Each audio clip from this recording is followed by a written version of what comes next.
Content already ఉంది మీకు. నేను ఆ కాంటెంట్ ఏమి ఇవ్వను ఇక్కడ ఈ వీడియోలో.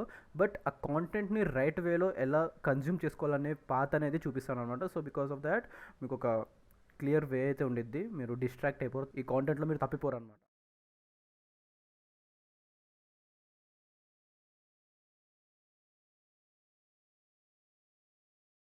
సో నెక్స్ట్ పార్ట్ వచ్చేసి నా పర్సనల్ జర్నీ. సో బేసిక్గా నేను 5 ఇయర్స్ 6 ఇయర్స్ కింద స్టార్ట్ చేశాను అనమాట. స్టార్టింగ్లో నిబ్బి చేష్టలు అనమాట. అంటే నాకు కూడా తెలియదు, ప్రాపర్ నాలెడ్జ్ లేదు. సో నేను కూడా ఫస్ట్ అసలు అంటే ట్రేడింగ్ అంటే ఎలా చేయాలనేది కొన్ని టన్నులు కొద్ది వేల కొద్ది వీడియోలు చూసేసాను యూట్యూబ్లో. ఎందుకంటే నేర్చుకోవాలి, కోర్స్కి డబ్బులు ఇచ్చి నేర్చుకునేంత డబ్బులు అయితే లేవు. సో ఫ్రీగా ఎంతైతే ఉందో అదే నేర్చుకోవాలని చెప్పేసి చాలా వీడియోలు అయితే చూసేసాను అనమాట. ఎన్ని వీడియోలు చూసేసాను అంటే అసలు వచ్చేసిందో ట్రేడింగ్లో ఏదో ఒకటి సాధించేద్దాం అని చెప్పేసి. ఎందుకంటే నేను థియరటికల్లో 1 ఇయర్ స్పెండ్ చేసేసాను ఆల్రెడీ, చాలా నాలెడ్జ్ వచ్చింది. దాని తర్వాత ఏమంటారు, స్టాక్స్లో ట్రేడ్ చేయడం మొదలుపెట్టాను అనమాట. స్టాక్స్లో ఒక 500 క్యాపిటల్ పెట్టుకుని స్టాక్స్లో ట్రేడ్ చేయడం మొదలుపెట్టాను. ఏమైంది, లాస్లు వస్తాయి. ఎందుకు వస్తాయి, నిజమైన ఎక్స్పీరియన్స్ లేదు కదా. సో అందుకని స్టాక్స్లో ఇక ట్రేడింగ్ చేస్తే లాసెస్ వచ్చాయి. అమాసం పున్నానికి ఏదో ప్రాఫిట్స్ వచ్చాయి, కానీ మెజారిటీ ఆఫ్ ద ఎప్పుడైతే మీరు హోల్సమ్ బిగ్ పిక్చర్ చూస్తారో లాసెస్ అనేవి ఎక్కువ ఉంటుంది అనమాట. సో ఐఎమ్ వాజ్ ఇన్ లాస్లో ఉన్నాను. సో దాని తర్వాత ఇంకా మళ్ళీ వీడియోలు చూశాను, చాలా వీడియోలు చూసాను, అసలు బుక్స్ చదివాను, ఏదేదో చేశాను నాలెడ్జ్ కోసం అనేది. అంటే ఎందుకు ఇలా అవుతుంది, సెటప్స్ ఎందుకు పనిచేయట్లేదు, నేను ఎక్కడ రాంగ్ పోతున్నాను, అది ఉండిద్ది అనమాట లోపల. అవన్నీ ఉండడం వల్ల చూస్తూ ఏంటంటే ఓవర్ నాలెడ్జబుల్ అయిపోయాను అనమాట. కానీ ఓవర్ నాలెడ్జబుల్ వల్ల ఏమైపోయిందంటే నాకు మార్కెట్ని చూస్తున్నప్పుడు అనిపించింది అనమాట, అంటే ఇక్కడ నుంచి ఇది కూడా అవ్వచ్చు అనేది ఒక ఓవర్ ఎస్టిమేషన్ అనేది చేయడం మొదలుపెట్టేసాను నేను. ఓవర్ ఎస్టిమేట్ చేయడం వల్ల ఏమైంది, మళ్ళీ లాస్లో వెళ్ళింది. నాకు చిరాకు వచ్చింది నా పైన. ఒక పాయింట్లో వదిలేద్దాం అనుకున్నాను ట్రేడింగ్, అసలు మనకు కాదేమో ట్రేడింగ్ అంటే, అసలు ఇది చాలా డిఫికల్ట్ ఏమో, అసలు మనతో కాదేమో అని చెప్పేసి వదిలేద్దాం అనుకున్నాను నేను ట్రేడింగ్. బట్ దాని తర్వాత నాకు ఎక్కడో లోపల వచ్చింది, అదే అంత ఈజీగా గివ్ అప్ ఎలా చేస్తాను నేను ఒక స్టార్ట్ చేసిన తర్వాత. ఆయన ఆల్రెడీ సో నేను ఒక సర్టన్ అమౌంట్ ఆఫ్ టైం అనేది దీని మీద ఇన్వెస్ట్ చేసేసాను. దీని దగ్గర నుంచి మళ్ళీ వెనకలికి వెళ్ళలేను నేను. యూట్యూబ్స్ మీద కొంతమంది ట్రేడర్స్ని చూసి, అందులో కొంతమంది ట్రేడర్స్ని, ఆ 2 ట్రేడర్స్ని నేను పర్సనల్గా పికప్ చేసుకొని వాళ్ళ వీడియోస్ని నేను ఒక 8 months దాకా ఫాలో అయ్యాను నేను. అంటే వాళ్ళ మీద నాకు ట్రస్ట్ పెంచుకోవడానికి, అంటే వాళ్ళు నిజంగానే చేస్తున్నారా లేకపోతే వాళ్ళ వీడియోస్లో ఏమైనా ఫేక్ ఉందా అనేది. నాకైతే వాళ్ళు కొంచెం లెజిట్గానే అనిపించారు. వాళ్ళు ఎలా ట్రేడ్ తీసుకుంటారు, ఎలాంటి సిచ్యువేషన్లో వాళ్ళు ట్రేడ్స్ ఇగ్నోర్ చేస్తాను, అలాంటివన్నీ అబ్జర్వ్ చేశాను అనమాట ఈ 6-8 monthsలో. అంటే నా పర్సనల్గా నోట్స్ చేసుకున్నాను, నోట్స్ అనేవి రాసుకున్నాను నేను, ఇలా ఎలాంటి దాంట్లో ట్రేడ్ చేసుకున్నాను. సో బేసిక్గా ఇదంతా అయిన తర్వాత కూడా నేను ట్రేడ్ అయితే చేశాను. ట్రేడ్ చేసిన తర్వాత కూడా అబ్జర్వెన్స్ వచ్చిన తర్వాత ఇక్కడ ఎంతైతే లాస్ పిఎన్ఎల్ ఉందో దానికి ఇక్కడ ఈక్వల్ అయిందనమాట. సో బేసికలీ ఇక్కడంతా లేదు, కానీ ఇక్కడ ఈక్వల్ అయిందనమాట. న్యూట్రల్లో నడుస్తుండే అనమాట నేను అలా ఏదైనా ఒక సింగిల్ పాయింట్ ఉంటుందేమో, అది నేను మిస్ అవుతున్నానేమో అని చెప్పేసి కొంచెం అమౌంట్ అనేది పెట్టేసి నేనైతే కోర్స్ తీసుకున్నాను నేను నా థర్డ్ ఇయర్ అంటే ఇది ఫస్ట్ ఇయర్ కదా, ఇది ఫస్ట్ ఇయర్ అయితే నేను నా థర్డ్ ఇయర్లో మనీ అనేది కొంచెం స్పెండ్ చేసి, అంటే ఇన్వెస్ట్మెంట్ అనేలాగా అనుకున్నాను అనమాట. నా మీద నేను ఇన్వెస్ట్ చేస్తున్నాను అన్నట్టు చూసుకుని తీరా కోర్స్ తీసుకున్న తర్వాత అక్కడ ఏమైంది, వాడు ఏం చెప్తున్నాడు, సెటప్సే నేను ఇప్పుడు దాకా ఏవైతే చూసానో ఆ సెటప్సే చెప్తున్నాడు.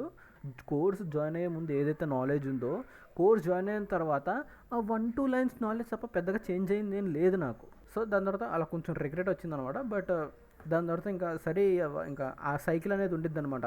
అరే ఇదంతా కాదు, ఏదో అసలు నేనే సొంతంగా ట్రేడ్ చేయాలని చెప్పేసి ఒక 10K క్యాపిటల్, ఈ క్యాపిటల్ నా సొంతమైన డబ్బులు, నేను ఎవరి దగ్గర లోన్ తీసుకోలేదు. ఈ క్యాపిటల్తో నా ఫ్యామిలీ కానీ నా ఫ్రెండ్స్ కానీ ఏది ఎఫెక్ట్ అవ్వరు, పర్సనల్గా నేను కూడా ఏమి ఎఫెక్ట్ అవ్వను. అలాంటి క్యాపిటల్ తీసుకునే ఇండెక్సెస్లో ట్రేడ్ చేయడం అనేది మొదలుపెట్టాను అనమాట. సో యాజ్ ఆల్వేస్ ఇనిషియల్ డేస్లో మీకు లాసెస్ అనేది డెఫినెట్గా వస్తాయి. మీరు ఎంత పర్ఫెక్ట్ అయినావండి, మీ సెటప్ అనేది 99.9% పర్ఫెక్ట్ అయినా సరే మీకు లాసెస్ అనేవి వస్తాయి ట్రేడింగ్లో. ఎందుకంటే ట్రేడింగ్ అనేది అలాంటిదే, డబ్బులు పోతాయి. మీరు ఎమోషనల్గా చాలా స్ట్రాంగ్గా ఉండాలి ఇలాంటి వాటిని ఫేస్ చేయడానికి. ఎందుకంటే మీరు ఏదైనా వేరే బిజినెస్ తీసుకుంటే మీకు రిజల్ట్ అనేది కొంచెం లేట్గా రావచ్చేమో ఒకవేళ మీరు రాంగ్ అయితే. బట్ ట్రేడింగ్లో మీ డిసిజన్ కనుక రాంగ్ అయితే ఇన్స్టెంట్ దెబ్బ పడిద్ది, ఇన్స్టెంట్గా హర్ట్ అవుతారు, ఇన్స్టెంట్ పెయిన్ అనేది వచ్చింది. ఎందుకంటే లాస్ అనేది మీకు మానిటర్ మీద కనిపిస్తూ ఉంటుంది కాబట్టి. సో 10K తీసుకున్నాను, నా ఇనిషియల్ డేస్ అన్ని లాస్లే. ఎందుకంటే నేను 10K తీసుకున్నాను కాబట్టి నాదంత పెద్ద లాస్లు ఏం లేవన్నట్టు. ఫర్ ఎగ్జాంపుల్ మీరు కొన్ని యూట్యూబ్ వీడియోలు చూసి అందులో 50K loss, K loss, 1 lakh loss, 20 lakhs loss, 5 lakhs loss. ఎందుకంటే వాళ్ళ క్యాపిటల్స్ చాలా పెద్దవి కాబట్టి అంత లాస్ అవుతుంది. ప్రాపర్ లర్నింగ్ లేకుండా అంత డబ్బులు ఎవరు పెట్టకూడదు బేసికలీ.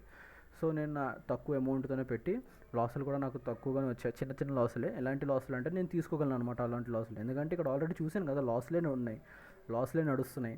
సో అవి చూసి చూసి అలవాటు అయిపోయింది నాకు. ఇంకా సరే బొక్కలో లాస్ వస్తుంది కదా, రాని లాస్, అలా ఒక మైండ్ సెట్ అనేది డెవలప్ అయిపోయింది అనమాట నాది. పర్లేదు లాసే కదా వచ్చింది, ఏం కాదులే, నెక్స్ట్ టైం చూస్తుందని.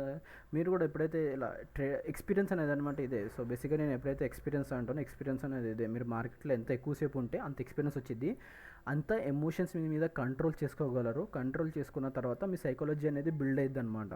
సో ఎలాంటి టైంలో ఎలా బిహేవ్ చేయాలని చెప్పేసి అదే తేడా.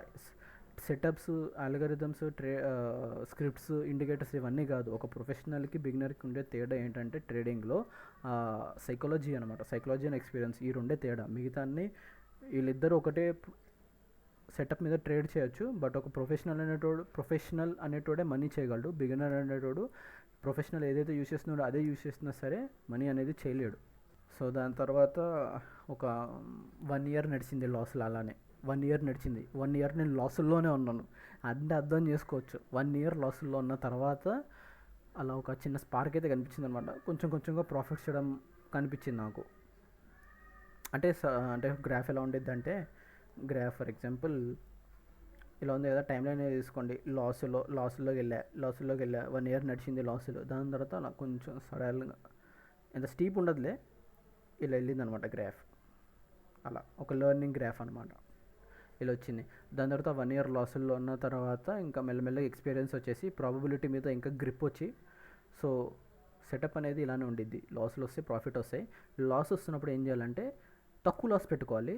ప్రాఫిట్ వస్తున్నప్పుడు ఎంత ప్రాఫిట్ వస్తుందో అంత ప్రాఫిట్ లాక్కోవాలన్నమాట. So that next time loss వచ్చినప్పుడు నీ మొత్తం ప్రాఫిట్ అనేది పోకుండా నీకు సస్టైన్ అవ్వడానికి ఛాన్స్ ఇస్తుంది అనమాట. నీ ప్రాఫిట్స్ అనేవి అలా సంపాదించుకోవాలి, అలా సకప్ చేయాలన్నమాట ప్రాఫిట్ మార్కెట్ నుంచి. అది దాని తర్వాత అలా చేసుకుంటూ అకౌంట్ అనేది డబల్ అయింది. సెల్ఫ్ కాన్ఫిడెన్స్ కోసం ఏం చేశానంటే, అకౌంట్ డబల్ అయినా సరే ఆ ఎక్స్ట్రా అమౌంట్ అనేది తీసేసి మళ్ళీ 10K నుంచి స్టార్ట్ చేశాను. 10K నుంచి స్టార్ట్ చేసిన తర్వాత కూడా స్కిల్స్ ఎలాగో వచ్చాయి, సైకాలజీ కూడా బిల్డ్ అయింది కాబట్టి మళ్ళీ అకౌంట్ డబల్ అయింది.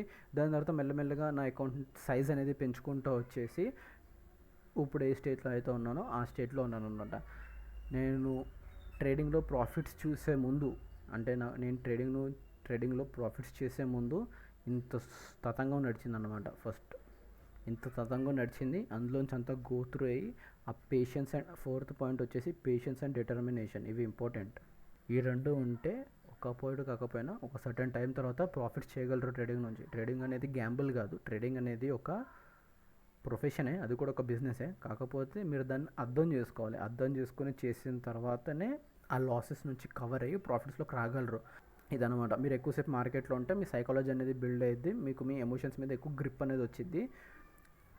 ఆ సైకాలజీ బిల్డ్ అయిన తర్వాతనే ఒక ప్రాఫిటబుల్ ట్రేడర్ అనేవాడు ఏదో అంటారు, జన్మిస్తాడా, ఏదో అంటారు అబ్బా, ఏదో డ్రామాటిక్గా చెప్పాలనుకున్నాను కానీ రావట్లేదు. సో ఆ ప్రాఫిటబుల్ ట్రేడర్ అనేవాడు ఉజ్వలిస్తాడు. ఉజ్వలిస్తాడు అనమాట. ఆ సైకిల్ అనేది మీరు ఆ గ్రాఫ్లోంచి అనేది మీరు గోత్రూ అవ్వాలి. గోత్రూ అయితేనే ఒక ప్రాఫిటబుల్ ట్రేడర్ అనేది అవుతాడు. ఎందుకంటే early success is a fake success అవ్వడానికి టైం పట్టిద్ది.